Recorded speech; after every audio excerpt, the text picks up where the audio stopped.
حضرت صفیہ بنتے, تیسری بیوی کے بارے میں جب بات کرتے ہیں, حضرت صفیہ بنتے العاص. اور آپ سب کو پتہ ہے کہ ان کا خاندان قریش, قبیلہ تو قریش ہے, خاندان جو ہے حضرت ام حبیبہ کا بنو امیہ ہے, بنو امیہ سے ہیں یہ, بنو ہاشم سے نہیں ہے یہ.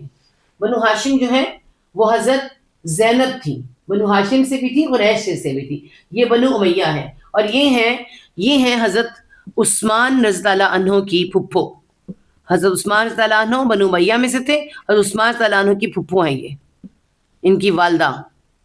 ٹھیک ہے, ام حبیبہ کی والدہ کا نام ہے صفیہ بنت العاص, جو کہ حضرت عثمان غنی رضی اللہ عنہ کی کیا ہے, پھپھو ہیں. تو اس طرح یہ ام حبیبہ کیا ہوئی, حضرت عثمان غنی کی پھپھو زاد بہن, کزن ہوگی. ٹھیک ہے, اس طرح سے ان کا جو رشتہ بنتا ہے. ان میں سے ہیں یعنی دو بچے, حنزلہ ہے اور ایک ہے رملہ, یہ جو ان کی بیٹی ہے. ٹھیک ہے, دو ہیں یہ بچے, اور ایک حنزلہ ہے اور دوسری جو ہے یہ بیٹی ہے. اور یہ ایک بیٹی ہے اور بہت خوبصورت, ذہین. ٹھیک ہے, اور یہاں تک کہ ابو سفیان خود اپنی بیٹی کے بارے میں کہتا تھا, فخر کیا کرتا تھا, اور حسین بھی خوبصورت, حسین, ذہین, کہ اس کے حسن پر فخر کیا کرتا تھا, حسن جمال کے اوپر, اس کی ذہانت پر بھی فخر کیا کرتا تھا, کیونکہ اس کے زمانے میں سرداروں کی بیٹیوں کی بڑی عزت ہوتی تھی, اور یہ سردار کی بیٹی ہے.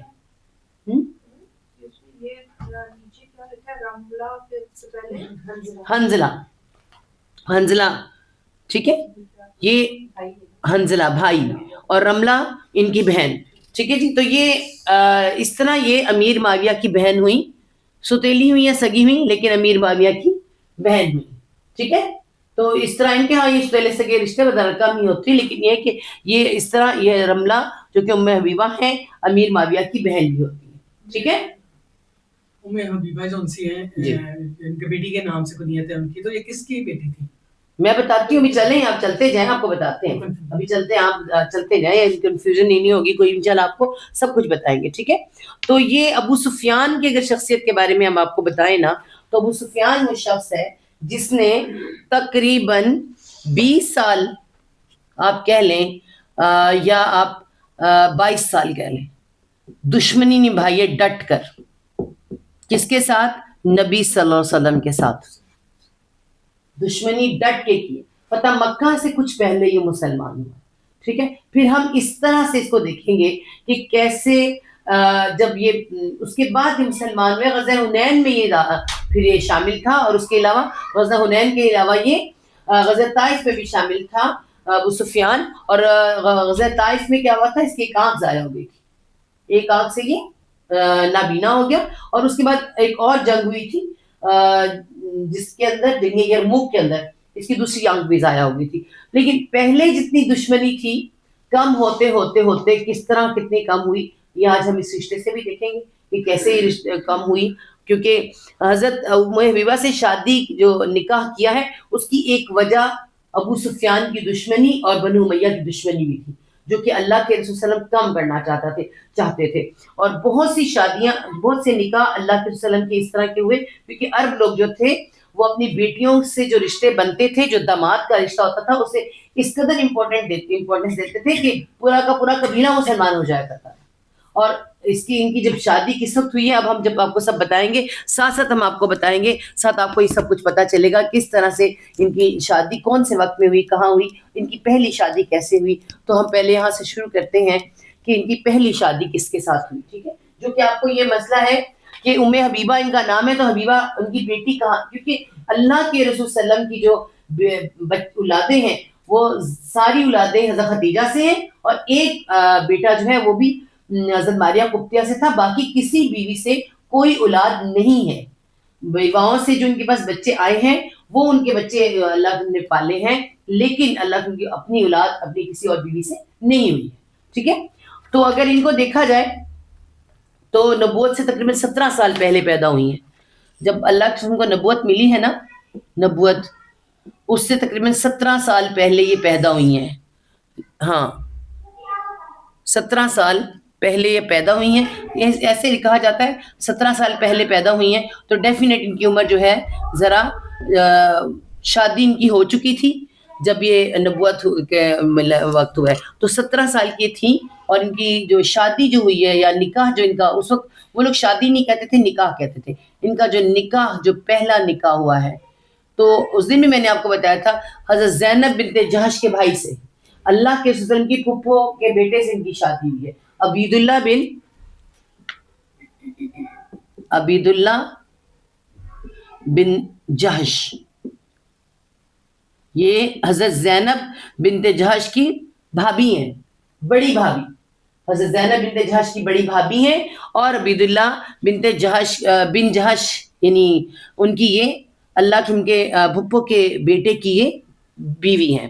اب جب ان کے ساتھ نکاح ہوا ہے تو پہلے سے جو عبید اللہ ہیں یہ کیا ہیں، کچھ عیسائیت کی طرف مائل تھے پہلے سے ہی کچھ، ٹھیک ہے، اور حضرت ام حبیبہ جو تھیں وہ جب شادی ہو چکی اور نبوت کا جب پتہ چلا، اعلان ہوا، تو سب سے پہلے مسلمان ہونے والوں میں سے، ٹھیک ہے، دونوں میاں بیوی فوراً پہلے مسلمان ہوئے ہیں۔ یہ نہیں کہ خالی یہ حضرت ام حبیبہ یعنی رملہ ان کا نام تھا، ام حبیبہ اور یہ دونوں یہ فوراً مسلمان ہوئے ہیں جب اللہ نے نبوت کا اعلان کیا ہے، ٹھیک ہے، تو یہ سابقون الاولون میں ہوئے، اور جب اعلان ہوا ہے، اور ہم سب جانتے ہیں، میں بھی آپ کو بتا چکی ہوں کہ ابو سفیان شدت سے دشمن تھا، ہم خود جانتے ہیں کہ پہلے جو 3 سال نبوت کے 3 سال کے بعد اعلان ہوا، ہم سب جانتے ہیں، اس سے پہلے تو چھپ چھپا کے معاملہ تھا، 3 سال بعد جب اعلان ہوا تو یہ مسلمان ہوئے، اور بہت سے پہلے جو کمزور لوگ تھے ان کو پہلے نشانہ بنایا گیا، جن میں زیادہ غلام تھے۔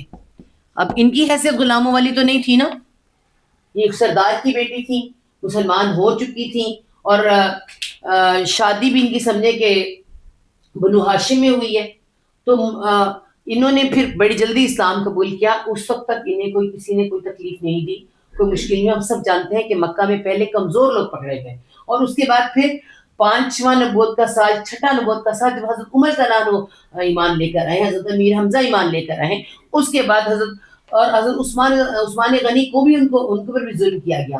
حضرت عمر جو اتنے ڈاڈے تھے، سخت تھے، ان کو بھی مارا گیا، ان کو بھی یعنی ایذا پہنچا گئی۔ تو پھر آہستہ سے جب مکہ میں ظلم بڑھنے لگے تو کس کا حکم ہوا؟ ہجرت کا حکم ہوا، اور پہلی ہجرت جو ہوئی نا اس میں یہ نہیں گئے ہیں، ٹھیک ہے، یہ دوسری ہجرت ہوئی ہے۔ پہلی والی میں جو گئے ہیں، آپ کو پتہ ہے پہلی ہجرت بڑی آسان تھی، مسلمانوں نے جو پہلی ہجرت کی وہ آسان تھی، کیونکہ اس کا مکہ والوں کو پتہ نہیں چلا، نہ انہوں نے پیچھا کیا۔ ہاں کیا ہوا، جب پہلی ہجرت ہوئی تو اس کے بعد فوراً سے سورۃ نجم نازل ہوئی ہے، ہم سب جانتے ہیں سورۃ نجم نازل ہوئی، اور اس میں سجدہ تھا، تو سارے قریش، سارا مکہ سجدہ میں گر گیا۔ جب سجدے میں گرا تو حبشہ تک یہ پیغام پہنچ گیا کہ سب مسلمان ہو گئے، تو یہ جو پہلی ہجرت والے لوگ تھے فوراً واپس آ گئے۔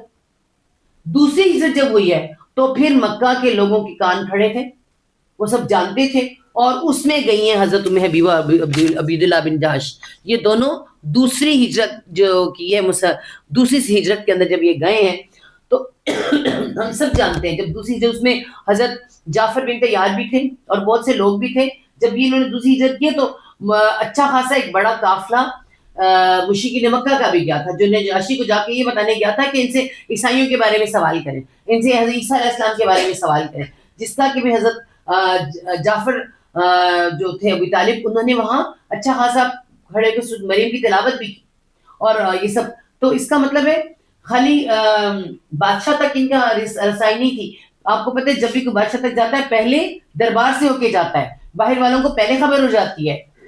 تو حبشہ کے پورے ملک میں اس بات کی خبر پھیل چکی تھی کہ مکہ سے کچھ لوگ ایسے آئے ہیں جو کہ بھاگ کر آئے ہیں، بے دین ہو گئے ہیں، اور یہ ساری باتیں پھیلائی تھی۔ تو سوچیں گے کتنی مشکل ہوئی تھی، یہ کوئی آسان ہجرت نہیں تھی، بڑی مشکل ہجرت تھی، اور یہ ہجرت کی کون کر رہا ہے؟ ایک سردار کی بیٹی کر رہی ہے، جو گھر میں بڑے آرام سے بیٹھی ہوئی ہے، کسی غریب کی بیٹی نہیں ہے جو مشکل سہ رہی ہے گھر میں، تو چلو آگے بھی مشکل ہے، ایک بڑے آرام سے بیٹھنے والی خاتون۔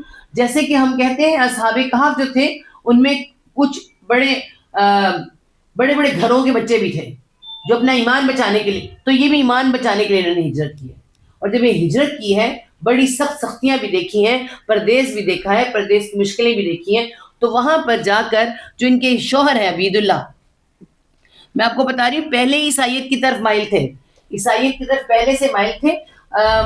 بہت سے عرب لوگ تھے جو عیسائیت کی طرف مائل تھے, ان میں ورقہ بن نوفل, جنہوں نے اللہ کو کیا فرمایا تھا کہ یہ وہی ناموس فرشتہ ہے, اس کو بھی دیکھتے ہیں ٹھیک جا رہا ہے, وہی ناموس فرشتہ ہے جو حضرت موسیٰ علیہ السلام کے پاس آتا تھا, ٹھیک ہے, حضرت عیسیٰ کے پاس آتا تھا. تو مطلب عیسائیت یہاں ایگزسٹ کر رہی تھی. یہاں یہ ہوا کہ یہ تو علاقائی عیسائیوں کا تھا, اور ابھی تو یہ نئے نئے مسلمان ہیں, یہ کوئی اتنے پکے مسلمان نہیں تھے. تو حضرت ام حبیبہ نے خواب دیکھا, حضرت ام حبیبہ نے خواب دیکھا, کیونکہ وہ اپنے شوہر کو کچھ ایسی چیزیں دیکھ بھی نہیں تھی اپنے شوہر کے اندر, کیونکہ ابھی شراب نوشی ختم نہیں ہوئی تھی, شراب بھی پی رہا تھا, اور عبید اللہ بنت جہش شراب بھی پی رہے تھے, اور وہاں جو کچھ ایسے کام کر رہے تھے. تو انہوں نے خواب میں دیکھا کہ میرے شوہر کا چہرہ بدل گیا ہے, میرے شوہر کا یعنی چہرہ جو ہے نا وہ بدل گیا ہے.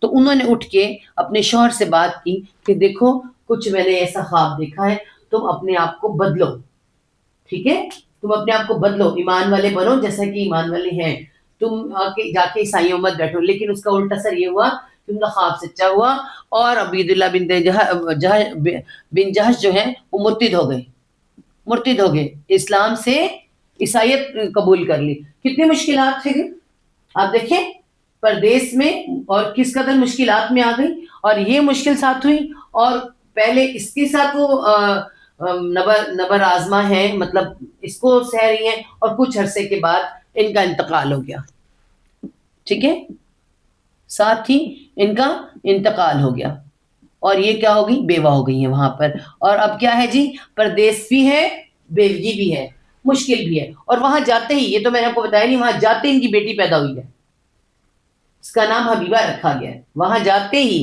جب یہ ہجرت کر کے گئے ہیں, وہاں ان کی بیٹی کی پیدائش ہوئی ہے, بیٹی کی پیدائش جس کا نام رکھا گیا ہے حبیبہ, ٹھیک ہے, اور اس سے ان کی کنیت ہوئی ام حبیبہ, ٹھیک ہے. یہ ایک ہی بیٹی ان کی جو وہاں جا کے پیدا ہوئی ہے, حبشہ میں جا کے پیدا ہوئی ہے, تو اس کا نام حبیبہ رکھا گیا ہے. اور اس کے بعد جو ہے عبید اللہ بن جہش جو ہے مرتد ہوئے ہیں, اور ساتھ ہی ان کا انتقال ہو گیا, اور یہ بیوہ ہو گئی ہے, بچہ بھی ہے, بیوی بھی ہو گئی ہے, اور پردیس میں بھی ہے, اور مشکلات بھی ہیں. ہم یہ مت سمجھا کریں, ہم لوگ یہ سمجھتے ہیں نجاشی نے بلایا تھا, وہ ایک بادشاہ تھا, ہمارے دماغوں میں تھا وہ تو بادشاہ تھا, اس نے تو پتہ نہیں کوئی رائل قسم کا پروٹوکول دیا ہوگا, ایسی کوئی بات نہیں تھی. وہ بے شک مسلمان ہوا تھا. آپ سوچ لیں کہ جب حضرت جعفر بن ابی طالب نے آیات کی تلاوت کی ہے, تو اس نے تنکا اٹھایا, اس کی آنکھوں سے آنسو جاری تھے, اس نے تنکا اٹھا کے کہا کہ اس سے ایک بھی, یعنی کہ اس تنکے سے زیادہ نہیں ہے حضرت عیسیٰ علیہ السلام, جو فرمائے وہ تو نہیں ہے, مطلب اللہ کے بندے ہیں, ہم جو بیٹا بنا کے بیٹھے غلط ہے. لیکن ہم سب جانتے ہیں کہ انہوں نے اعلان نہیں کیا تھا, وہ نجاشی مسلمان تو ہوا تھا مگر اس نے اعلان نہیں کیا تھا, کیونکہ وہ دیکھ رہا تھا کہ دربار میں کچھ ایسے لوگ تھے جو مشرکین مکہ کے ساتھ بھی ملے ہوئے تھے. یہ لوگ آتے جاتے تھے, تجارت کے لیے آتے جاتے تھے, اور وہاں پر آتے تھے, اور یہ ان سے ملے ہوئے تھے, اور وہ دیکھ رہا تھا کہ اگر میں نے یہاں اعلان کیا تو یہاں کیا ہونے والا ہے, اور ان لوگوں کے ساتھ یہ کیا کریں گے, میرے ساتھ جو کریں گے, جو آئے ہیں ان کے ساتھ کیا ہوگا. تو اس نے اپنے ایمان کو چھپا کے رکھا تھا, جس کا کہ حضرت جبرائیل علیہ السلام نے اللہ کے وسلم کو جب بتایا کہ جب اس کا انتقال ہوا کہ تمہارا ایک بھائی مسلمان وہاں انتقال ہو گیا ہے, اس کی نماز جنازہ ادا کی جائے, ٹھیک ہے. وہ ہم انشاءاللہ بعد میں اس پہ بات کرتے ہیں, لیکن مطلب یہ سارے حالات تھے حضرت ام حبیبہ کے وہاں پر. اور کتنا پردیس کاٹا انہوں نے, کم از کم اگر یہ 7 ہجری یا 8ویں یا 7ویں نبوت کے اس میں گئے ہیں, تو واپس جب بھی آئی ہیں تو بھی 7واں یا 8واں ہی سال تھا اس کا ہجری کا, ٹھیک ہے. تو کل مل ملا کے کچھ کہتے ہیں 12 سال, کچھ کہتے ہیں 14 سال کے بعد یہ واپس آئی ہیں. تو یہ تھوڑا سا ٹائم نہیں ہوتا, ایک اچھا لمبا ٹائم ہوتا ہے. 12 یا 14 سال کے بعد یہ واپس آئی ہیں جب اللہ نے بلائے ہیں. اب ہم ان کا دیکھتے ہیں کہ نکاح کب ہوا, کیسے ہوا, اللہ ان کے ساتھ کیسے ہوا. وہاں پہ تو یہ وہاں پہ موجود ہیں, اور کیا ہے, بیوہ ہیں. وہاں پر نجاشی کے ادھر حبشہ میں ہیں, بیوہ ہیں, اور ایک بیٹی بھی ساتھ میں ہے. ٹھیک ہے, تو ہم یہاں دیکھتے ہیں کہ یہ کیسے سب کچھ ہوا, کہ اللہ کے ساتھ نکاح کیسے ہوا. نکاح رسول صلی اللہ علیہ وسلم کے ساتھ کیسے ہوا. ٹھیک ہے جی, تو یہ ایسے ہوا کہ سب سے پہلے ہم دیکھیں کہ اللہ کے رسول جب یہ لوگ گئے ہجرت کر کے, تو اگر نبوت کا 7واں یا 8واں بھی سال تھا, تو آپ یہ سوچیں کہ اس کے بعد اللہ کے اوپر کتنی مشکلات تھی. 3 سال شیب ابی طالب میں ہیں. ٹھیک ہے, آپ سوچیں کہ اللہ کے رسول شیب ابی طالب میں 3 سال, اور بہت مشکل سال, اور ہوش بھی نہیں ایسے وقت میں ہوتا. اور اس کے بعد حضرت خدیجہ رضی اللہ عنہ کی وفات, حضرت ابو طالب کی وفات, ہم سب جانتے ہیں. پھر طائف کا سفر, اور مکہ والے لوگ کیا کرتے, مکہ کے لوگ جان کے دشمن, مکہ کے تمام لوگ اللہ کے رسول صلی اللہ علیہ وسلم کے جان کے دشمن. یہی تھا, ایسے ہی معاملات تھے اللہ کے ساتھ. اور پھر ہجرت ہوئی ہے, ہجرت مدینہ. اور جب ہجرت مدینہ ہوئی ہے تو کوئی جاتے ہی ساتھ سامنے کوئی بہت آسان ماحول نہیں تھا. ہم سب جانتے ہیں 2 ہجری میں ہو گئی ہے, 2 ہجری میں غزوہ بدر. ٹھیک ہے, اور 3 ہجری میں غزوہ احد, اور آگے پھر 5 ہجری میں غزوہ خندق. ٹھیک ہے, 2 میں, 3 میں اور 5 میں. آپ دیکھیں کیسے وقت گزر رہا ہے. کسی وقت میں کوئی چین سکون نہیں ہے کہ انسان یہ سوچے کہ ہمارے کچھ لوگ وہاں بھی بیٹھے ہوئے ہیں. ٹھیک ہے, حالات اس قدر یہاں پہ دگرگوں ہیں کہ ہر وقت جنگ کے ساتھ. اور جب غزوہ خندق ہوئی ہے تو ہم سب جانتے ہیں غزوہ خندق کے بعد جس قدر بری ہار ہوئی تھی ان لوگوں کو, مشرکین مکہ کو. اور اگلے سال 6 ہجری میں اللہ کے رسول نے فرمایا کہ ہم کیا کرنے جا رہے ہیں, ہم عمرے پہ جا رہے ہیں, عمرہ ادا کرنے جا رہے ہیں. اور کیا ہوا تھا, بہت سے لوگوں نے انکار کر دیا تھا کہ ہم تو ساتھ ہی نہیں جائیں گے. حالات کیا تھے, اور عمرہ نہیں کرنے دیا گیا تھا. کیا ہوئی تھی, صلح حدیبیہ. یہاں پہ کیا ہو گئی ہے, صلح حدیبیہ. ہم سب جانتے ہیں کہ صلح حدیبیہ کا کیا معاملہ تھا. اس کے سب سے بڑی شکست تھی 10 سال جنگ نہیں ہوگی, 10 سال جنگ, 10 سال کے لیے جنگ بند. جب یہ معاملہ ہوا تو پھر تھوڑا سا سکون زندگی میں آیا نبی پاک صلی اللہ علیہ وسلم کے. اس سے پہلے حالات بہت زیادہ خراب تھے, اور بہت زیادہ حالات خراب تھے جس کی وجہ سے ان کے بارے میں کچھ سوچا ہی نہیں جا سکتا تھا. جب یہ 10 سال جنگ بند ہوئی, ہم سب جانتے ہیں کہ 10 سال کی جنگ کے فوراً بعد کیا ہوا, بند ہونے کے بعد اللہ کے وسلم جب 7 ہجری میں, 6 ہجری کا آخر اور آخر کہنا تھا, لکھنا تھا آخری لکھ دیا, آخر اور 7 کا شروع. ٹھیک ہے, 7 ہجری کا شروع. یہ وقت تھے جب اللہ کے رسول صلی اللہ علیہ وسلم نے خط لکھے بہت سے بادشاہوں کو. ٹھیک ہے, بادشاہوں کو اللہ کا پیغام پہنچانے کے لیے خط لکھے. اس میں پھر نجاشی کو جو خط کیا ہے, نجاشی کو خط کیا ہے. ٹھیک ہے, اور یہ نہیں کہ اللہ کو ان کی پرواہ نہیں تھی یا ان کا پتہ نہیں تھا, خبریں سب پہنچ رہی تھیں. اس وقت خبر دیر سے پہنچتی تھی, مہینوں لگ جاتے تھے, لیکن پتہ چل چکا تھا کہ حضرت ام حبیبہ وہاں پر بیوگی کی ایسا وقت گزار رہی کریں جب یہ خط گیا ہے. اور اسی خط کے بعد یا اس کے ساتھ ہی, بہت دفعہ تو کہتے ہیں کہ ہاں, لیکن اس کے ساتھ ہی کیا ہے کہ ان کے ہاتھ خط گیا تھا. ان کا نام ہے جی عمرو بن امیہ, حضرت عمرو بن امیہ زمری. ان کے بارے میں بھی بڑے زبردست جرنیل ہیں اپنے وقت کے.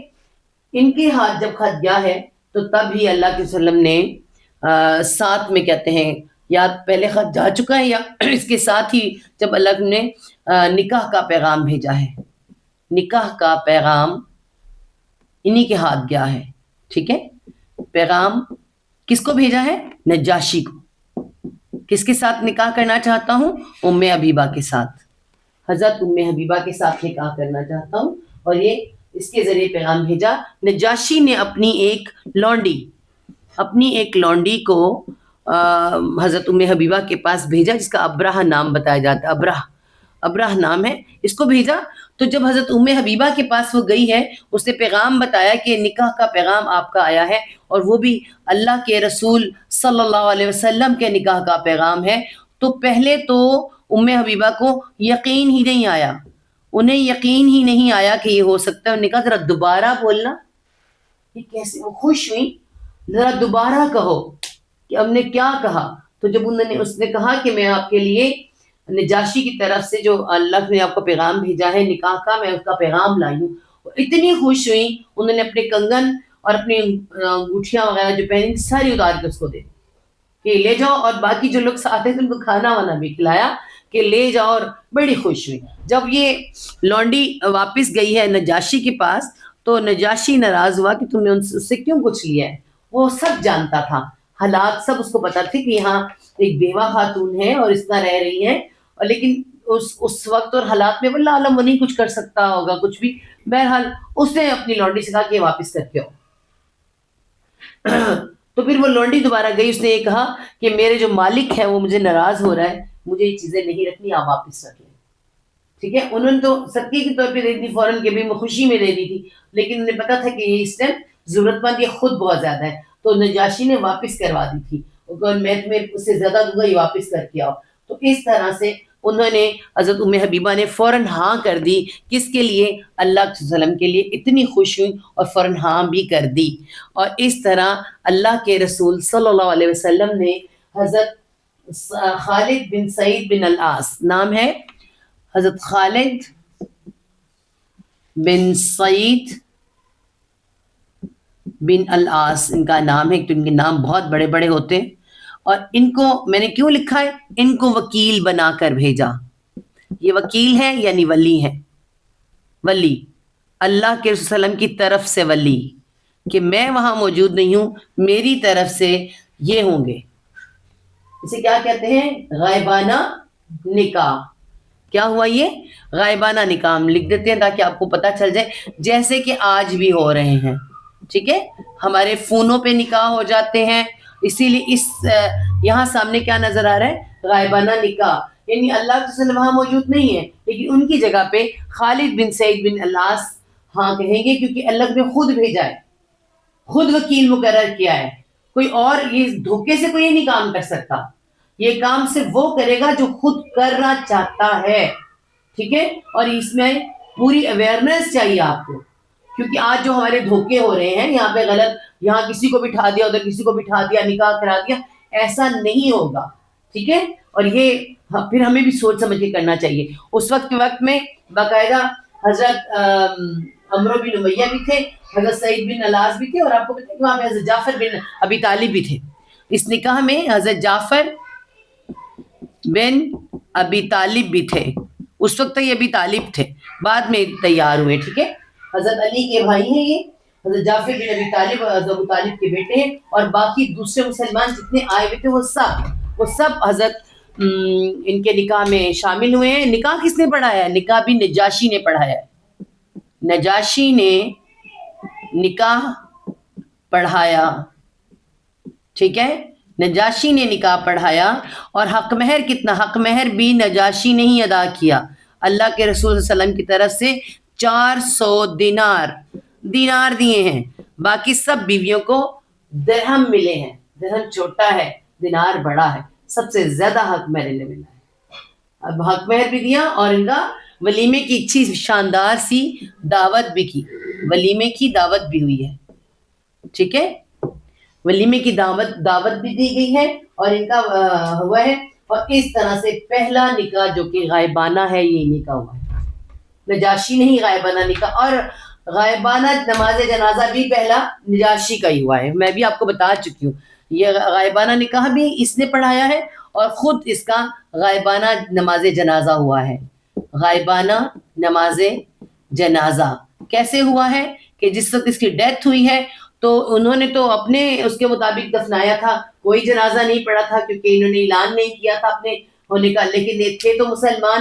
جب ایک واقعہ آتا ہے کہ جب ان کو خط ملا اللہ کے وسلم کا, تو انہوں نے محبت سے اپنا خط نجاشی نے اپنی جو کرتا یا شرٹ یا جو جیکٹ تھی اس کے اندر ڈال دیا.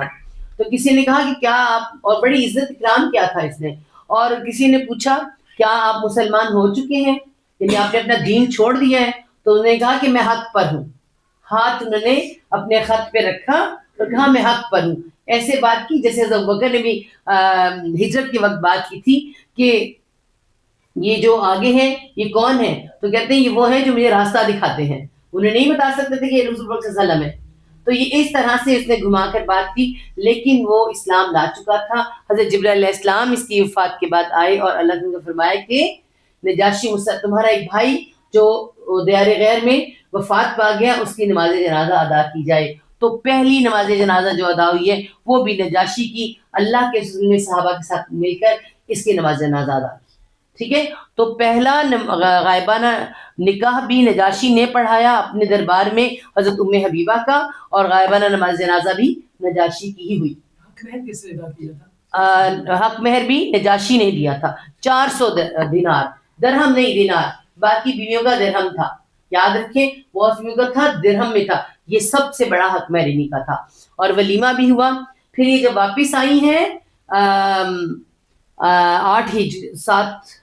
7 ہجری کے شروع اینڈ پر آئی ہیں, فتح مکہ سے پہلے آ گئی ہیں. اور اس وقت کس نے کیا ہے ولیمہ؟ دوبارہ ان کا ولیمہ ہوا ہے. کس نے کیا ہے؟ حضرت عثمان غنی نے. عثمان غنی نے اپنی کزن کا, یہ ان کی پھپھو کی بیٹی ہیں, بہت اچھا اور خوشی میں ولیمہ کیا ہے بہت بڑا. کس بات کی خوشی؟ کہ نبی پاک صلی اللہ علیہ وسلم کی میری کزن ان کی بیویوں میں شامل ہوئی ہیں, امہات المؤمنین میں شامل ہوئی ہیں. اور بڑی خوشی کہ حالانکہ ان کی اپنی جو بھابھی ہیں وہ ان کے خاندان میں گئی ہیں, حضرت ام حبیبہ کے یعنی کہ عبیداللہ بنت جہش کے اس میں پہلے بھی خاندان میں بنی ہاشم کے گئی ہیں, لیکن اللہ کا جو ایک الگ تھا. اور حضرت عثمان غنی کے اپنے نکاح میں اللہ کی 2 بیٹیاں تھیں, لیکن ایک اور رشتہ بننا ابو سفیان کی, ایک بہت بڑے سردار کی بیٹی کا نبی پاک صلی اللہ علیہ وسلم کی زندگی میں آنا ایک بہت بڑی حکمت بھی ہے, ہم سب جانتے ہیں. ٹھیک ہے, تو یہ حضرت عثمان غنی بہت خوش ہوئے اور بہت بڑا ولیمہ انہوں نے کر کے تقریباً سب کو بلایا, اور ایک بہت بڑا ولیمہ اگین ہے ہوا. ٹھیک ہے, اور 7 ہجری میں بھی یہ دوبارہ واپس آئی ہیں. اسی میں حضرت جو جعفر بن ابی طالب ہے وہ آئے ہیں 8 ہجری کے شروع میں, 8 ہجری کے شروع میں, اور یہ 7 ہجری میں مدینہ میں اللہ کے ان کے پاس پہنچی ہیں. اور ہم سب جانتے ہیں کہ جس وقت یہ مدینہ میں پہنچی ہیں اس وقت کوئی حالات مسلمانوں کے اچھے نہیں تھے. مسلمانوں کے حالات کب اچھے ہوئے ہیں؟ غزوہ خیبر کے بعد. غزوہ خیبر کے بعد مسلمانوں نے پیٹ بھر کے کھجوریں بھی کھائی ہیں, اور زمینیں وغیرہ بھی ان کے پاس آئی ہیں, سب کچھ ہوا ہے. اور اس کے بعد غزوہ فتح مکہ ہوا, فتح مکہ کے بعد غزوہ حنین ہوا. لیکن اصل مسلمانوں کے پاس جو زیادہ اچھا آیا ہے یہ تو عمر کے زمانے میں آیا ہے. اس سے پہلے حالات اتنے زیادہ اچھے نہیں تھے. اللہ کے رسول صلی اللہ علیہ وسلم کے اگر ہم یہ کہیں کہ گھر میں 3 دن چولہا نہیں جلتا تھا تو اس کا مطلب یہ نہیں کہ اللہ کے مفلس تھے یا غریب تھے, ایسا معاملہ نہیں تھا. یہ بھی ہمیں سمجھنا چاہیے. اللہ کے پاس جب آتا تھا تو وہ خرچ کر ڈالتے تھے اور اللہ کی راہ میں دے دیتے تھے, ہم سب جانتے ہیں, ورنہ ان کے پاس بہت آیا کرتا تھا. ہر طرف سے تحفے تحائف بھی آتے تھے, سب کچھ تھا. لیکن جیسے کہ مال غنیمت میں سے بھی 5واں حصہ اللہ کے رسول کا آتا تھا اس میں جو, اور وہ بھی وہاں چلا جاتا تھا. لیکن یہ کہ حساب سے آتا تھا. جیسے کہ میں آپ کو بتاؤں کہ حضرت ابوبکر صدیق رضی اللہ عنہ اپنے وقت کے بہت بڑے تاجر ہیں, اور سب کچھ ہوتے ہوئے بھی, اور اس کے بعد جب وہ خلیفہ بنے ہیں تو خلیفہ وہ سمجھتے کہ خلیفہ غلام ہوتا ہے, لوگوں کی خدمت کے لیے آتا ہے. اور جب ایک دن ان کی بیوی نے حلوہ بنا لیا تھوڑا سا, تو انہوں نے پوچھا کہ یہ حلوہ کہاں سے آیا؟ تو انہوں نے کہا کہ یہ جو آپ گھر کے لیے آٹا لے کر آتے ہیں نا, اس میں سے کچھ بچ جاتا تھا تو میں نے اس میں سے حلوہ بنایا. تو انہوں نے بیت المال میں جا کے کہا کہ آئندہ سے آٹا کم بھیجا جائے, ہماری ضرورت سے زیادہ ہے. آپ سوچ لیں, یہ نبی پاک صلی اللہ علیہ وسلم کا گھر کہ وہاں ضرورت سے زیادہ کوئی چیز نہیں تھی. ٹھیک ہے, اتنی تھی. اور یہ کون ہے؟ اب ایک لمحے کے لیے سوچیں, یہ کون ہے؟ یہ سردار کی بیٹی ہے, ایک سردار کی بیٹی ہے. سردار پہلے بھی سرداری پہ تھا, لیکن بڑا سردار, سب سے بڑا سردار یہ کب بنا؟ ابو سفیان جب بدر میں 70 سردار مارے گئے ہیں. 70 سردار, تو کوئی بچا ہی نہیں. ابو لہب بھی اس کے بعد مر گیا تو بچا ہی کوئی نہیں, کہ تو پھر سب سے بڑا سردار ابو سفیان ہی تھا. اچھا, اور پھر آپ یہ دیکھیں کہ یہ اپنے اکلوتی بیٹی, خوبصورت ذہین بیٹی, لیکن انہیں کہتے ہیں مضبوط اور قوی عورت, ایک مضبوط اور قوی عورت. میں کہتی ہوں اور مضبوط اور قوی ایمان والی عورت, ہاں یہ بھی کہنا چاہیے ہمیں. آپ یہ دیکھیں کہ ایمان لے کر آئی ہیں, اپنے والد سب سے بڑا دشمن ہے اور وہ ایمان لے آئی ہیں اللہ کے ان کے اوپر, اور پھر مکہ چھوڑ کے وہ ہجرت کر کے 12-13 سال وہاں زندگی گزاری. یہ بھی سوچ سکتی تھی نا کہ میرا تو شوہر فوت ہو گیا, میں تو بیوہ ہو گئی, میں کیوں نہ تھوڑا سا ہمت کروں تو واپس اپنے باپ کے پاس پہنچ جاؤں, میرا تو باپ سردار ہے. لیکن انہیں پتا تھا کہ اگر میں باپ کے پاس جاؤں گی تو میرا باپ بہت دشمن ہے, سب سے پہلے مجھے ایمان چھوڑنا پڑے گا. وہ مشکلیں برداشت کرتی نہیں, تکلیفیں برداشت کرتی نہیں, صرف کس لیے کہ ہاں جی ایمان بچانے کے لیے. اور پھر خوش کیوں ہوئی؟ اللہ تعالیٰ نے ان کی مضبوطی اور ایمان کو دیکھ کے اللہ کے رسول کے ساتھ ان کا نکاح کرا دیا. غور کریں آپ, پھر جس کے گھر آئی ہیں خوش اتنی زیادہ ہیں کہ میں اس رسول اللہ صلی اللہ علیہ وسلم کی بیوی بن گئی ہوں, کہ اتنا خوش ہوئی ہیں. اور پھر جب ان کے گھر آئی ہیں یہ بھی سوچ سکتی تھی کہ میں جہاں جا رہی ہوں وہاں بھی کوئی آسانیاں نہیں ہیں, وہاں بھی مجھے کوئی آسانی ملنے والی نہیں ہے. جیسے آج ہم بیٹیاں, بے شک ہم بیٹیاں یہ سوچتی ہیں, ہم مائیں ایسے سوچتی ہیں کہ ہم اپنی بیٹی وہاں دیں جہاں آسانیاں ہوں. بیٹیاں خود کہتی ہیں وہاں جائیں جہاں ہمیں سب آسانیاں ملیں. آپ آج جذبات ختم ہو چکے ہوئے ہیں, ایمان ختم ہو چکا ہوا ہے. ہمیں نہیں پتا وہ حرام کما رہا ہو, کچھ بھی ہو, لیکن ہمیں ساری آسانیاں چاہیے, ساری آسائش چاہیے. جس کے گھر اے سی نہیں ہے, فریج نہیں, میں نہیں جاؤں گی. میں ٹھنڈے پانی کے بغیر نہیں رہ سکتی, میں ٹھنڈے کے بغیر نہیں رہ سکتی. مجھے پیزا چاہیے, مجھے آج کی ہر چیز چاہیے, ہر برانڈ کا, ہر جو نیا والیوم آ رہا ہے, ہر چیز چاہیے مجھے. میں نہیں رہ سکتی. آج حالات ہیں یہ نہیں. اور یہ کون ہے؟ یہ ایک سردار کی بیٹی ہے. اور اللہ کے گھر جب آئی ہیں ہم سب جانتے ہیں ان دنوں فرمایا کہ 3 دن چولہا نہیں جلتا تھا. مطلب یہ نہیں کہ بھوکے رہتے تھے, لیکن 3 دن چولہا نہ جلنے کی مطلب ہے کہ کھانا نہیں پکتا تھا, کھجوریں اور دودھ کھا کے انہیں گزارا کرنا پڑتا تھا. ٹھیک ہے, تو اس طرح کی زندگی, اور خود اپنے کام کرنے پڑ رہے ہیں, اور مشکلات ہیں ان کے لیے, مشکلات ہیں مگر بڑی خوش ہیں. نبی پاک صلی اللہ علیہ وسلم کی بیوی بن کر مضبوط ارادے والی, پختہ ایمان والی خاتون. باپ 22 سال تک کرتا رہا ہے, دشمنی نبھاتا رہا, اور وہ ایمان پر ڈٹی جمی رہی ہے. ایک لمحے کے لیے نے کہا کہ میرا باپ یہ ہے, اور کبھی باپ کی تڑی نہ لگائی. آپ خود دیکھیں. اور اب آپ تھوڑا سا واپس آئیں, تھوڑی ہمیں سیاست بھی ساتھ دیکھنی پڑتی ہے, سب کچھ دیکھنا پڑتا ہے. اب اگر آپ سیاست دیکھیں اس وقت کی سیاست دیکھیں آپ, کہ مستقل لڑائیاں ہو رہی ہیں اور صلح معاہدہ ہو چکا ہے. اور اس کے بعد ابو سفیان کو خبر ملتی ہے کہ نبی پاک صلی اللہ علیہ وسلم کے ساتھ ام حبیبہ کا نکاح ہو گیا ہے. ٹھیک ہے, نکاح کی خبر ملتی ہے. تو اس نے کیا کہا؟ اس نے بڑا یعنی خوش ہوا, حالانکہ دشمن ہے. اس نے کہا کہ یہ اللہ کے بارے میں کہا کہ ایسی شخصیت ہی نہیں جس کو انکار کیا جا سکے. زبردست فیصلہ, میری بیٹی نے فیصلہ بہت اچھا کیا ہے. آپ یہ دیکھیں, دشمن رسول صلی اللہ علیہ وسلم کی تعریف کر رہے ہیں, کہتا ہے میری بیٹی نے بہت اچھا فیصلہ کیا ہے, اور محمد صلی اللہ علیہ وسلم ایسا انسان ہی جس کو انکار کیا جا سکے. اس کا رتبہ, ان کا خاندان, اور پھر وہ جتنے وہ سچے تھے وہ سب جانتا تھا, سب پتا تھا ان کو. جیسے ابو طالب کو سب کچھ پتا تھا, تو یہ بھی سب جانتے تھے, ان سب کو پتا تھا. تو کہا کہ اللہ کے بڑا زبردست فیصلہ کیا میری بیٹی نے, اور وہ تو ایسے شخص ہی نہیں کہ انکار کیا جا سکے. بہت خوش ہوا. اور اس کے بعد ابو سفیان کا دل تھوڑا سا نرم ہو گیا نبی پاک صلی اللہ علیہ وسلم کے لیے. وہ جو دشمنی تھی وہ تھوڑی سی ہلکی ہو گئی. اور یہی حکمت تھی نبی پاک صلی اللہ علیہ وسلم کی. یہ سارے جو نکاح ہوئے ہیں ان میں پیچھے حکمتیں تھیں, 2 حکمتیں. ایک سب سے بڑی حکمت, بیوہ اور بچی ساتھ ہے. ٹھیک ہے, بیوہ ہے, ایک بچی ساتھ ہے, اور پردیس ہے. پردیس اتنی بری چیز ہے نا, پردیسی ہے, اور پردیس میں کیا ہے, مشکلات میں گھری ہوئی خاتون ہے, جو کہ بہترین بڑے خاندان کی خاتون مشکلات میں گھری ہے, تو اس کا ساتھ دینا ہے. تو اللہ نے نکاح کا پیغام بھیجا. اور نمبر 2 کیا ہے, کہ بنو امیہ اور بنو ہاشم, ان کے درمیان کیا کرنا ہے؟ صلح کا پیغام، کہ آپس میں ان کی دشمنیاں ختم ہو جائیں. ان کی دشمنیاں بڑی پرانی چل رہی تھیں جو کہ ختم کرنا چاہتے تھے اللہ تعالیٰ. ایک یہ وجہ تھی. اور تیسری وجہ جو سب بیویوں کے ساتھ تھی کہ اندرونی مسائل، جو عورتوں کے کچھ بہت مسائل ہوتے ہیں، وہ عورتوں کو پتہ چلیں. ٹھیک ہے، عورتوں کو ہم سب جانتے ہیں کہ اندر کے مسائل باہر کے تو مرد حضرات بتا دیتے ہیں، لیکن اندر کے مسائل کون بتاتا؟ یہ جو حیض کے مسائل اور غسل جنابت ہے اور اس طرح کے مسائل کون بتاتا؟ یہ سب ان بیویوں نے ہی پھر ہم سب کو بہت کچھ بتایا. ٹھیک ہے، تو یہ جو ان کی حکمت تھی، ہم سب جانتے ہیں کہ بہترین حکمت کے ساتھ یہ نکاح ہوا ہے. اور اس کے بعد ہم اگر دیکھیں تو یہ ان کی زندگی کے بارے میں تو ہم نے آپ کو بتا دیا. اللہ ان کے پاس آتی ہیں اور صلح معاہدہ ٹوٹ جاتا ہے.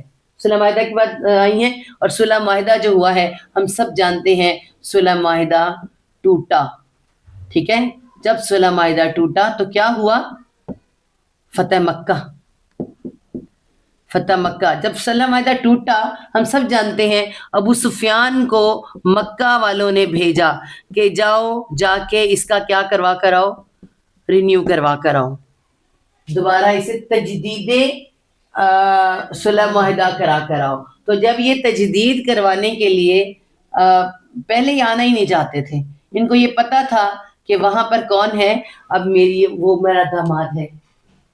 اللہ کے رسول صلی اللہ علیہ وسلم اس کے داماد ہو چکے تھے. ٹھیک ہے، اور آنا ہی نہیں چاہتا تھا. میں نے آپ کو پہلے ہی بتایا تھا، اس میں ہم نے جب رحیق المختوم پڑھی، یہ آنا ہی نہیں چاہتا تھا، لیکن مجبوری اس کی سردار تھا، آنا ہی اس کو پڑھنا تھا. تو یہ جس وقت آ رہا تھا راستے میں، اس کے غلام بتاتے ہیں بڑبڑاتا ہوا پریشان کہ جاؤں کہ نہیں جاؤں. لیکن جب یہ آیا ہے اس کو پتا تھا وہاں میری بیٹی بھی ہے، ایک اکلوتی بیٹی میری وہاں ہے. اور آپ کو پتا ہے کہ مدینہ میں جب یہ پہنچا ہے ابو سفیان، تو سب سے پہلے اس نے اپنی بیٹی کو ملنا چاہا ہے. سب سے پہلے یہ ام حبیبہ کے گھر گیا ہے، حضرت ام حبیبہ کے گھر گیا ہے. اور ہم سب اس واقعے سے واقف ہیں کہ حضرت ام حبیبہ نے کیا ہے؟ بستر نبی صلی اللہ علیہ وسلم لپیٹ دیا، اٹھا دیا. آپ سوچیں، باپ 14 سال بعد ملنے کے لیے آ رہا ہے. ایک باپ بیٹی سے 14 سال بعد ملنے کے لیے آ رہا ہے. ہم سب جانتی ہیں، ہم بیٹیاں آئیں اور باپ آئے نا 2 سال بعد بھی تو دوڑ کے جا کے گلے لگ جاتی ہیں. لیکن 14 سال بعد بھی ایمان والی خاتون نے ایمان کو پسند کیا ہے، اس رشتے کو پسند نہیں کیا. ہمیں ان اپنی امہات المومنین سے، ان سب سے بہت کچھ سبق ملتے ہیں. آج ہماری بیٹیوں کو تھوڑے سے امیر خاندان میں پیدا ہو جاتی ہیں، ان کا نخرہ دیکھیں، ان کا باپوں کے اوپر حسد نسب پہ، مسلمان ہوتے ہوئے بھی ان کے بوائے فرینڈ دیکھ لیں، ان کا باہر بے پردگی سے پھرنا دیکھ لیں، اور پھر ان کے لیے اپنی آزادیاں مانگنے دیکھ لیں. انہوں نے 14 سال بعد بھی اپنے اس ایمان کو زندہ رکھا ہے. 14 سال بعد بھی ایمان کو ترجیح دی ہے. کس کے اوپر؟ باپ کے اوپر. میرا ایمان پہلے اور میرا شوہر پہلے. شوہر بھی تو دیکھیں نا، نبی پاک صلی اللہ علیہ وسلم ہے. تو اس نے فوراً کہا، ابو سفیان نے کہا کیا میں اس بستر کی قابل نہیں ہوں؟ تو اس نے کہا، حضرت ام حبیبہ صلی اللہ عنہ نے فرمایا، یہ آپ کیا کہہ رہے ہیں کہ آپ اس بستر کے قابل نہیں ہیں؟ بلکہ ہاں، بات یہ ہے، یہاں پہ بھی میں نے رضی اللہ نے لکھا، بات یہ ہے کہ آپ اس بستر کے قابل نہیں ہیں. نبی پاک صلی اللہ علیہ وسلم پاک ہیں، یہ بستر پاک ہے، آپ نجس ہیں. اتنی بڑی بات کہنا اپنے باپ کو کہ آپ نجس ہیں، آپ ناپاک ہیں. نجس انتہائی گندگی کو کہتے ہیں. اور باپ نے کہا کہ بیٹی تو میرے سے دور رہ کے بہت بگڑ گئی ہے، تیری اخلاق خراب ہو گئے. آپ سوچیں، حالانکہ وہ تو آیا تھا بیٹی کو مل لوں اور ساتھ میں تھوڑی سفارش کرا لوں گا داماد پر، ایسا داماد میری سفارش ہو جائے گی. بیٹی نے سفارش کیا، بیٹی نے باپ کو بستر پہ بیٹھنے نہیں دیا. تو سوچیں وہ تو ایک دم سے اٹھ کے چلا نہیں گیا ہوگا. اور ہم اپنے باپ اور بھائیوں سے کتنی باری صدقے جاتی ہیں، کبھی کبھی اپنے شوہر کے حقوق بھی کھا جاتی ہیں. ہم وہ عورتیں ہیں، ہمیں اللہ معاف کرے، ہم بالکل جس کا جو حق ہے اس کو ادا نہیں کرتی. ہمیں سیکھنا چاہیے امہات المومنین سے. یہ ہماری مائیں ہیں، انہوں نے ہمیں کر کے دکھایا ہے. کر کے دکھایا ہے. یہ باپ تھا جو ملنے کے لیے آیا ہے، لیکن حضرت ام حبیبہ نے پہلے ہی بستر بھی لپیٹ دیا اور بتا دیا کہ میں تمہاری کوئی مدد نہیں کر سکتی، تم کافر ہو، تم کافر ہو، تم نجس ہو، ناپاک ہو، اور میں نبی پاک صلی اللہ علیہ وسلم کی بیویوں میں بہت اونچے مقام پر، اور میرا شوہر تو بہت ہی اونچے مقام پر ہے. آپ دیکھیں. اور اس کے بعد حالانکہ ایک بات یہ بھی دیکھیں کہ غریب باپ ماں باپ ہو تو کوئی اس کی انسلٹ بھی کر دے، لیکن ایک سردار باپ، امیر باپ، بڑے خاندان والا باپ، اس کی بھی ایمان کے سامنے اس کی بھی قدر کوئی نہیں. آپ یہ دیکھیں کہ کتنی آپ صرف اس نقطے کو کبھی سوچ کے دیکھیں تو آپ کے رونگٹے کھڑے ہو جاتے ہیں کہ کس طرح ایک باپ کو ایک عورت، ایک بیٹی یہ کہہ دے، اور بھی 14 سال بعد آ کے باپ کی شکل دیکھ کے تو بندے کا تو دل ہی پسیج جاتا ہے، تو وہ کہہ دے کہ نہیں آپ اس بستر پہ نہیں بیٹھ سکتے. اور وہاں سے نکل کے ابو سفیان فوراً سے، ہم سب جانتے ہیں کہ وہ کیسے ابو بکر کے پاس گیا، کہاں کہاں گیا، کیسے گیا، یہ ایک الگ معاملہ ہے. لیکن ہم نے تو رویہ یہ دیکھنا ہے کہ ایک بیٹی نے اپنے باپ کے ساتھ ایمان کی خاطر، ہم اپنے ایمان کی خاطر کیا چھوڑ سکتے ہیں سوچیں. میں پچھلی دفعہ بھی ہر دفعہ کہتی ہوں، ہم اپنی ایمان کی خاطر رسمیں نہیں چھوڑ سکتے، ہم اپنے ایمان کی خاطر اپنے بہت سے رشتے نہیں چھوڑ سکتے. ہم کہتے ہیں نہیں اس کو خوش کرنے کے لیے، اس کو خوش کرنے کے لیے. انہوں نے اپنے سگے باپ کو، سردار باپ کو بھی خوش کرنے کے لیے یہ نہیں کہا کہ میں بیٹھنے دوں، کوئی بات نہیں. پہلے ایمان، اللہ، اللہ کا رسول اور ایمان، یہ سب سے پہلے. اس کے بعد کچھ. اللہ کرے کہ ہمیں بھی ان باتوں کی سمجھ آ جائے کہ جس کا حق پہلے، اس کو کیا حق پہچاننا، پہلے اللہ کا، پھر اللہ کے رسول صلی اللہ علیہ وسلم کا حق ہے، پھر ایمان کا، اس کے بعد سارے رشتے آتے. تو اللہ کرے کہ اس کے بعد عورتوں پر حق مردوں اپنے شوہروں کا ہے، شوہر کے بعد کسی کا حق ہے. اللہ کرے کہ ہم یہ سارے حق سمجھنے والے بن جائیں، ہمیں یہ سارے حق سمجھنے آ جائیں. اس کے بعد اگر ہم دیکھیں تو ان کی سیرت کی طرف دیکھیں تو ظاہری باطنی دونوں طرح سے بہترین اور اعلیٰ، قرآن و سنت اور حدیث پر عمل کرتی ہوئی نظر آتی ہیں. ہر جگہ پر اگر ہم دیکھیں ان کے عمل کرنے کا انداز، تو پھر ایک واقعہ ابو سفیان کی وفات. ابو سفیان کی جب وفات ہوئی ہے، ٹھیک ہے، ابو سفیان کی وفات جب ہوئی ہے تو حضرت ام حبیبہ نے کیا کیا ہے. ام حبیبہ، اور یہ بتاتی کون ہے؟ حضرت زینب بنت جہش اس بات کو بتاتی ہے کہ ام حبیبہ کے گھر جب میں گئی ہوں ان کو ملنے کے لیے تو وہ تیسرا دن تھا وفات کو، ٹھیک ہے، وفات کو تیسرا دن تھا جب گئی ہیں. اور حضرت ام حبیبہ نے کیا کیا ہے کہ خوشبو لی ہے. خوشبو کون سی؟ یہ بھی آپ کو میں تھوڑا سا واضح کر دوں. خوشبو لگائی اور کیا فرمایا کہ نبی پاک صلی اللہ علیہ وسلم نے فرمایا، حدیث کے مطابق جو حضرت ام حبیبہ نے کہا، فرمایا کہ کسی ایمان والی عورت کو جائز نہیں، ایمان والی عورت یعنی مومنہ عورت جو ہے اس کو یہ جائز نہیں کہ وہ 3 دن سے زیادہ سوگ کرے، 3 دن سے زیادہ سوگ کرے، سوائے عورت جس کا شوہر ہو، سوائے اس عورت کے، نہیں یہ غلط ہو گیا، سوائے بیوہ کے، ہم لکھ دیتے ہیں سوائے بیوہ کے جس کی عدت 4 ماہ 10 دن ہے. یہ اس کی یہ ہے، بس صرف یہ عورت سوگ کر سکتی ہے. اور یہ حدیث بھی انہی سے جیسے مروی ہے کہ انہوں نے بتایا کہ عورت، مومنہ عورت کے لیے جائز نہیں. کہ اب آپ بتائیں کیا ہم مومن نہیں ہیں؟ کیا ہم ایمان والے نہیں ہیں؟ مگر ہمارے حال کیا ہے؟ 3 دن تو کچھ بھی نہیں، ہم تو 40 دن بھی کہاں، پورا سال شادیاں نہیں کرتے، پورا سال کئی کام نہیں کرتے. اماں جی ابا جی سال فوت ہو گئے ہیں، اب تو سارے کام کینسل. اور ہمارے ہاں کوئی بڑا فوت ہو جائے تو پتہ نہیں سب کچھ ہی کینسل. اسلام ہمیں کیا بتاتا ہے؟ 3 دن بہت ہیں تمہارے وراثت کے باقی سارے معاملات کرنے کے لیے، قرض ختم کرنے کے لیے 3 دن بہت ہیں. اسے لمبے سوگ منا کے تم اپنے سارے کام پیچھے مت کرو، بس 3 دن، ورنہ تو سوگ میں پڑے رہو تو پتہ نہیں دشمن حملہ کر کے تمہارے پر یاد کر کے چلا جائے، تمہیں تو پتہ ہی نہ ہو. تو ہم صرف گھریلو سطح پہ سوچتے ہیں، ہم یہ نہیں سوچتے جو گھر میں رہتے ہیں نا، خلیفہ ہیں ہمارے پاس، یہ اللہ کے خلیفہ ہیں، یہ ہمارے بیٹے، باپ اور بھائی اور شوہر، یہ سب اللہ تعالیٰ کے احکامات ان پر زیادہ لاگو ہیں. ہمیں ان کو بھی تو، ہم نے عورتوں نے وہ رسمیں بنائی، مردوں نے نہیں بنائی ہیں، یہ عورتوں نے رسمیں بنائی ہیں. یہ جمعراتوں پہ جمع ہوتی کون ہے؟ مرد نہیں ہوتے، عورتیں جمع ہوتی ہیں گھروں میں. ہر جمعرات پہ جمع ہو جانا، گٹیاں جمع کر لینا، پھر ادھر بیٹھ کے باتیں کرتے رہنا. ہر جمعرات پہ جوڑا کون سا پہن کے جائیں گے، ہم فلاں کیا کریں گے، پکائیں گے کیا، کھائیں گے کیا. اس مردے کو ہم یاد کرتی ہیں، اپنی چیزوں کو زیادہ رولے پڑ رہے ہوتے ہیں. تو یہ سب کیا ہے؟ یہ سب کیا ہے؟ کہنے کو سوگ ہے، کہنے کو سوگ ہے. یہ ساری باتیں ہم عورتوں کی بنائی ہوئی ہیں، ہم نے مردوں کو بھی اس میں جکڑ دیا ہوا ہے. یقین کریں ساری فضول کام، فضول رسمیں ہم عورتوں نے بنائی ہیں. ہمیں منع ہے تو حضرت ام حبیبہ نے عمل کر کے دکھایا کہ تیسرے دن خوشبو لگائی. اور کیا فرمایا؟ انہوں نے فرمایا مجھے خوشبو کی حاجت نہیں، کیونکہ اللہ کی نہیں تھی، وہ بیوہ تھی. مگر میں نے اللہ نے سنا ہے کہ مومنہ عورت جو ہے اس کو جائز ہے کہ 3 دن زیادہ سوگ منائے، اور میں سوگ ختم کرنے کے لیے خوشبو لگا رہی. اور وہ بھی خوشبو کون سی؟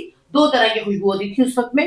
ایک وہ جو لگائی جاتی، جیسے مہندی لگائی جاتی اس کی خوشبو ہوتی ہے، جیسے لگائے زعفران پر سے لگاتے تھے تو خوشبو ہوتی ہے، وہ اڑتی نہیں ہے، وہ لگائی جاتی اڑتی نہیں ہے.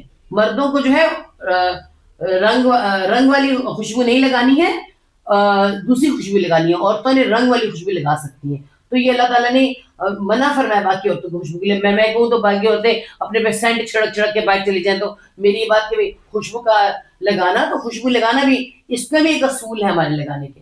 تو حضرت ام حبیبہ نے اس پہ عمل کر کے دکھایا، باپ کی وفات پر خوشبو لگائی، لیکن کیا فرمایا کہ 3 دن کا سوگ اور 3 دن کے بعد خوشبو لگائی.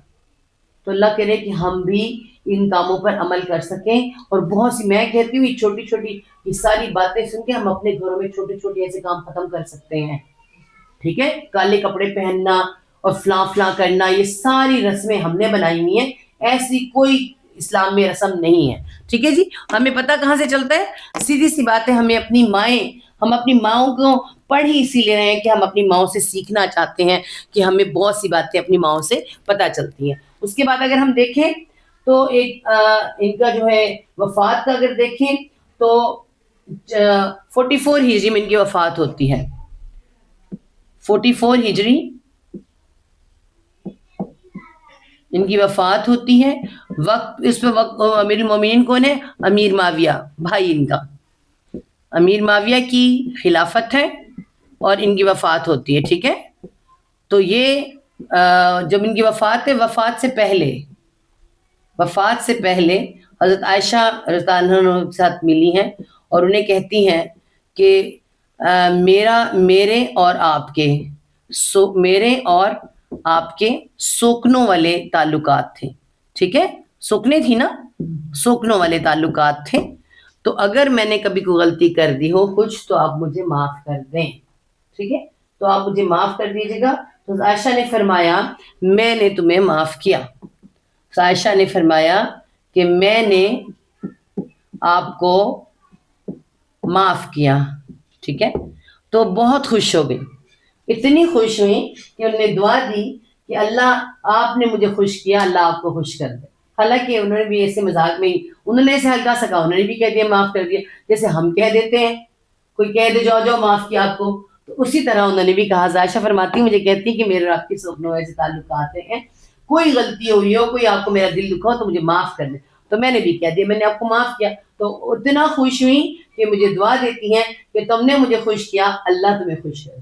اور یہی سوچیں کہ کون ہیں سوکنے ہیں، سوکنے ہیں. ہمارے ہاں تو سوکن ہوتا کیا ہے نا.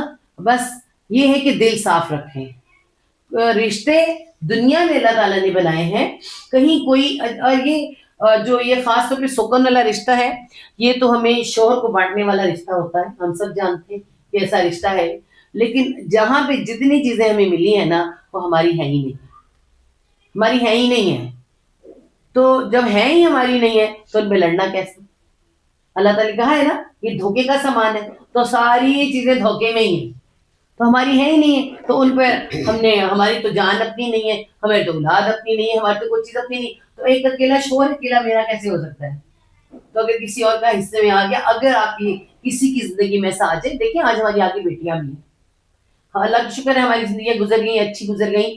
لیکن کسی پر یہ آزمائش آ جائے تو وہ نبی پاک صلی اللہ علیہ وسلم کی امہات المومنین ہماری ماؤں کو دیکھ لیں. کہ انہوں نے بھی تو ایک وقت گزارا ہے. ہم سوچا نہیں کرتے, ہم کہتے نہیں اپنے بچوں سے کیا ہم نے یہ وقت نہیں گزارے, اور انہوں نے یہ وقت مشکل میں گزارے ہیں, مشکل میں بھی سوکنے. ہمارے ہاں امیری میں بھی الگ الگ گھر, الگ الگ بنگلے بھی لے کے دیو تو بھی نہیں گزارے ہو رہے ہوتے, پھر بھی لڑائیاں ہو رہی ہیں, پھر بھی کہتے ہیں نا وہ بیچارہ شوہر نہ گھر کا نہ گھاٹ کا ہوا ہوتا ہے, نہ اس طرف جا سکتا نہ اس طرف جا سکتا, پھر تیسری کر لیتا ہے. تو مطلب